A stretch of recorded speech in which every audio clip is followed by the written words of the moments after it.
दोस्तों आज हम लोग the glove and the lines को एनालाइज करेंगे।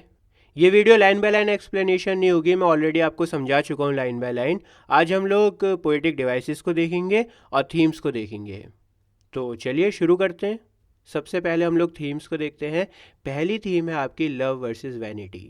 वैनिटी का मतलब होता है एक्सेसिव प्राइड, बहुत ज़्यादा घमंड होना, बहुत ज़्यादा शो ऑफ करना। देखो काउंट द लॉज की बिलविड को लगता था कि काउंट द लॉज मुझसे प्यार करता है और मेरे लिए अपनी जान को भी जोखिम में डाल देगा। जान जोखिम में डाल सकता है क्योंकि मुझसे प्यार करता है, लेकिन अंदर से वो ये चाहती थी कि दुनिया देखे कि मेरा बिलविड कितना बहादुर है। दुनिया को पता लगे कि मेरे बिलविड ने मेरे लिए अपनी जान को जोखिम में डाला है। सभी लोग वहाँ पर मौजूद थे, राजा भी था वहाँ पर, तो सबकी अटेंशन उसको मिले। अब काउंट द लॉज ने बहादुरी तो दिखाई, वो शेरों में कूदा, ग्लव को लेकर आया वापस, लेकिन वापस लाकर उस लड़की के मुंह पर मारा। काउंट द लॉज उस लड़की को बताना चाहता था कि उसका ये प्राउड और सेल्फिश एटीट्यूड उसे कितना बुरा लगा है। तो ग्लव मारा खींच कर सबके सामने, और हमें ये बताया गया आखिर में कि अगर सच्चा प्यार होता ना तो वो लड़की कभी भी अपने बिलविड की जान को जोखिम में नहीं डालती। सच्चा प्यार था ही नहीं, वो तो दिखावा करना चाहती थी। हमारी नेक्स्ट थीम है courage and bravery. Count the laws उस गड्ढे में कूदा जहाँ पर शेर थे, क्योंकि वो बहादुर था। डरपोक इंसान थोड़ी कूद सकता है, बहादुर ही कूदेगा। उसकी बिलविड ने तो ये सोचा था कि वो मुझसे प्यार करता है इसलिए गड्ढे में कूदा है, लेकिन ऐसा नहीं है। वो गड्ढे में कूदा है क्योंकि वो बहादुर था। गड्ढे में कूदकर उसने अपनी बहादुरी को दिखाया, प्यार की वजह से वो गड्ढे में नहीं कूदा था। और फिर ग्लव लाकर उस लड़की के मुंह पर मारा सबके सामने। ये दिखाता है कि उसमें हिम्मत कितनी थी। एक तो गड्ढे में कूदा, उसके बाद में ग्लव लाकर भी मारा सबके सामने मुंह पर। काउंट द लॉज ने सबके सामने अपने एक्शन से ये बता दिया कि उस लड़की की रिक्वेस्ट कितनी ज़्यादा बेवकूफ़ी वाली थी। हमारी अगली थीम है chivalry and gender roles. Chivalry का मतलब होता है बहादुरी। देखो जिस ज़माने में इस पोएम को लिखा गया था ना, उस ज़माने में मर्द अपनी बहादुरी दिखाते थे औरतों को इम्प्रेस करने के लिए। मर्द अपनी बहादुरी से साबित करते थे कि वो अपनी बिलविड से कितना प्यार करते हैं। जितना बड़ा वो ख़तरा लेंगे, जितनी ज़्यादा अपनी जान जोखिम में डालेंगे, उतना ज़्यादा उनके प्यार का इजहार होगा।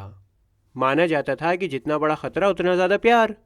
लेकिन जब काउंट द लॉज ने वो ग्लव लाकर उस लड़की के मुंह पर मारा ना, तो उसने उन पुराने चले आ रहे रीति रिवाजों को चैलेंज करा। जो परंपराएं, जो रीति रिवाज चलते हुए आ रहे थे, उसने वैसा नहीं करा। और ऐसा करने के लिए हिम्मत भी चाहिए। जब आप सोसाइटी के अगेंस्ट में जाते हो, कुछ ऐसा करते हो जो पहले कभी नहीं हुआ, तो आपके अंदर हिम्मत होगी, जब भी तो करोगे ना। जो पुरानी चली आ रही परंपराएं थीं, जो नियम बने हुए थे कि लड़का अपनी जान जोखिम में डालेगा, ख़तरे मोड़ लेगा, तब जाकर उसके प्यार का इजहार होगा, पता लगेगा कि वो कितना प्यार करता है, उस पर वो खरा नहीं उतरा। उसने चैलेंज करा कि मैं नहीं करूँगा इसको एक्सेप्ट। तो काउंट द लॉज ने बाकी मर्दों की तरह अपनी जान जोखिम में डालकर अपनी बिलविड को इम्प्रेस नहीं करा, बल्कि उसने दुनिया को बताया कि ये एक बेवकूफ़ी है। अगली थीम है पावर एंड स्पेक्टेकल। स्पेक्टेकल का मतलब होता है दिखावा। तो पावर एंड स्पेक्टेकल का मतलब क्या हुआ कि रॉयल कोर्ट में ताकत और शान का दिखावा करना। देखो पहले तो शेरों की लड़ाई हो रही थी वहाँ पर। शेरों की लड़ाई भी तो एक दिखावा ही थी। किंग फ्रांसिस को शेरों की लड़ाई देखने का शौक था, क्योंकि वो दिखावा करना चाहते थे अपनी ताकत का। भाई अगर आपका पर्सनल शौक है तो खुद अकेले में बैठकर देखो ना शेरों की लड़ाई। सबको बुलाकर बिठाकर शेरों की लड़ाई करवा रहे हो आप, तो आप शो ऑफ कर रहे हो। आप अपनी ताकत का एहसास करवाना चाहते हो सभी को। पूरा मंच उसने तैयार कर रखा है, सभी लोगों को बुला रखा है, और सबके सामने वो शेरों को लड़वा रहा है, शेरों का खेल करवा रहा है। क्योंकि किंग फ्रांसिस सबके सामने अपनी ताकत का एहसास करवाना चाहता है। और फिर दूसरा दिखावा आप सभी को पता है लड़की का। लड़की ये सोचती है कि मैं ग्लव को फेंक दूंगी, मेरा लवर ग्लव लेकर आएगा मेरे लिए, और सबकी अटेंशन मुझ पर होगी, सब मेरी वाह वाह करेंगे। लेकिन लेकिन आखिर में किंग फ्रांसिस का रिएक्शन आता है। किंग फ्रांसिस समझ जाता है कि पावर और प्राइड दोनों का गलत इस्तेमाल हो रहा है। अगर पावर का गलत तरह से इस्तेमाल करा जाए तो फिर वो दिखावा और बेवकूफ़ी बन जाती है। बात आ गई आपके समझ में। चलो अब हम लोग देखते हैं लिटरेरी डिवाइसेस को। पोएटिक डिवाइसेस भी कह सकते हो इनको आप। सबसे पहला लिटरेरी डिवाइस है इमेजरी। इमेजरी का मतलब होता है जब आप अपनी राइटिंग से रीडर के माइंड में इमेज बनाते हो। जैसे मान लो मैंने कहा कि गरम गरम गुलाब जामुन को जब बांस के बने चम्मच से काटा तो देसी घी की खुशबू महकी, और गुलाब जामुन के अंदर छुपा हुआ पिस्ते का टुकड़ा चमक उठा। चाशनी में डूबी हुई मुलायम गुलाब जामुन जैसे मानो मुंह में घुलने के लिए तैयार हो। इमेज बन गई ना गुलाब जामुन के आपके माइंड में, मुंह में पानी भी आ गया होगा। तो ये होती है इमेजरी जब राइटर आपके सेंसेस को जगाता है और आपके माइंड में इमेज बनती है। तो यहाँ पर लिखा हुआ है rumped and road the Lions with horrid laughing jaws, मतलब वो शेर बहुत खूंखार थे, एग्रेसिव थे, वो दहाड़ रहे थे और उन दोनों शेरों का मुंह खुला हुआ था। मुंह इस तरह से खुला हुआ था जैसे मानो वो भयानक हंसी हंस रहे हों। और क्योंकि आपके माइंड में इमेज बनना शुरू हो गई है कि किस तरह से वो लड़ रहे हैं, कितने भयानक हैं, कितने एग्रेसिव हैं, तो यहाँ पर इमेजरी का इस्तेमाल हुआ है। दोस्तों अगर आप ध्यान से देखो तो यहाँ पर एक और लिटरेरी डिवाइस है पर्सोनिफिकेशन।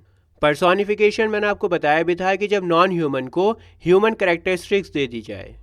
हॉरिड लाफिंग जॉज, अब देखो हंसना तो इंसानों का काम होता है लेकिन जानवरों से वो काम करवा रहे हैं, तो पर्सोनिफिकेशन हो गया। अगर लिटरेरी डिवाइसेस में कोई भी दिक्कत आ रही है ना तो मेरी फिगर ऑफ स्पीच वाली वीडियो को एक बार देख लेना, आपके सारे लिटरेरी डिवाइसेस को मैंने कवर करा है बहुत ही आसान लैंग्वेज में। नेक्स्ट है सिमिली। सिमिली मैंने आपको बताया था कि जब आप दो अलग अलग चीज़ों को कंपेयर करते हो और उस कंपैरिजन में लाइक या फिर एज का यूज़ होता है तो वो सिमिली होता है। जैसे पोएम में लिखा हुआ है they beat the glade gave blows like beams. इसका मतलब है शेरों ने एक दूसरे को गुस्से से देखा और ज़ोर से एक दूसरे को मारा और उनका अटैक इतना ज़ोर का था जैसे मानो बीम हो। बीम बहुत ताकतवर होता है ना, बीम मैंने आपको बताया था आयरन पिलर्स। कंस्ट्रक्शन जब होती है तो उसका स्ट्रक्चर बनता है बीम का।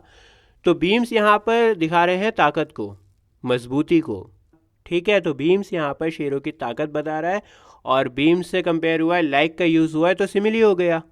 हमारा अगले लिटरेरी डिवाइस है मेटाफर। आपको कई बार समझा चुका हूँ कि जब दो अलग अलग चीज़ों को डायरेक्ट कंपेयर किया जाए वो मेटाफर होता है। यहाँ पर लाइक या फिर एज का यूज़ नहीं होता। जैसे मैंने कहा कि तुम तो चीता हो, कहने का मतलब ये है कि तुम बहुत तेज़ भागते हो, तो मेटाफर हो गया।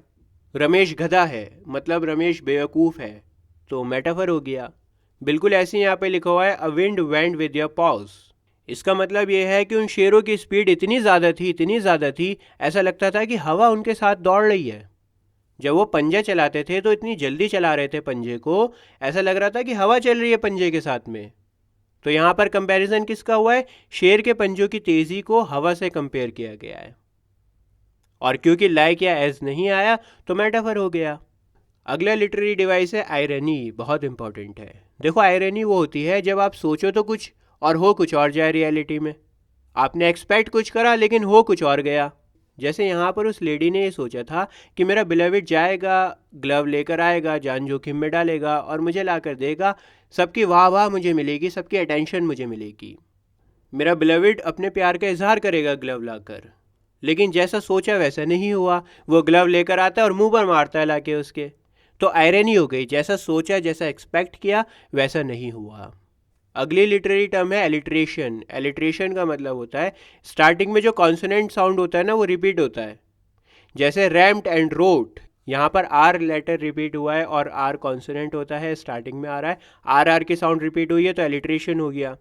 बिल्कुल ऐसे आप देखो विद वॉलिंग में डब्ल्यू रिपीट हुआ है, रोड दे रोल्ड में आर रिपीट हुआ है, brave as brave can be में बी रिपीट हुआ है, लेडीज लवर में एल रिपीट हुआ है, ग्रेट ग्लोरी में जी रिपीट हुआ है, देन थ्रू दी में टी एच रिपीट हुआ है।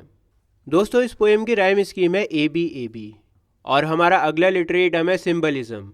सिंबलिज्म का मतलब होता है जब कोई चीज़ अपना लिटरल मीनिंग के बजाय किसी दूसरे कॉन्सेप्ट को रिप्रेजेंट करती है। फॉर एग्जाम्पल मैंने कहा कि अब अंधकार का विनाश होगा। अब अंधकार का लिटरल मीनिंग क्या होता है? अंधेरा होता है ना, रोशनी नहीं है वहाँ पे, अंधेरा है। लेकिन इसका सिंबॉलिक मीनिंग क्या हुआ कि बुराई का विनाश होगा। अगर मैं कह रहा हूँ कि अंधकार का विनाश होगा मतलब बुराई का विनाश होगा। बिल्कुल ऐसे ही पोएम में ग्लव सिंबलाइज कर रहा है लेडीज टेस्ट ऑफ लव। वो टेस्ट करना चाहती है अपने लव को उस ग्लव से, कहती है ना कि मैं ग्लव फेंकूंगी, और टेस्ट करना चाहती है कि मेरा लवर जाएगा वो ग्लव लेकर आएगा और उसकी मोहब्बत का टेस्ट होगा कि कितना प्यार करता है मुझसे। और लायन सिंबलाइज कर रहे हैं डेंजर को और चैलेंज को। हमारी नेक्स्ट लिटरेरी टर्म है हाइपरबली। यह हाइपरबली है, इसको हाइपरबोले मत कहना। इसका मतलब होता है किसी चीज़ को बड़ा चढ़ा कर कहना। जैसे मैंने कहा कि मुझे इतनी भूख लग रही है कि मैं 100 रोटियां खा जाऊंगा, या फिर मैंने कहा कि मुझे इतनी नींद आ रही है कि मैं 10 दिन तक सो सकता हूँ। तो ये होता है हाइपरबली, जब आप चीज़ों को बड़ा चढ़ा कर बताते हो। पोएम में लायंस के ब्लोज को डिस्क्राइब किया गया है कि वो इतने ताकतवर थे, उनका वार इतना ज़्यादा ताकतवर था जैसे मानो बीम्स हों।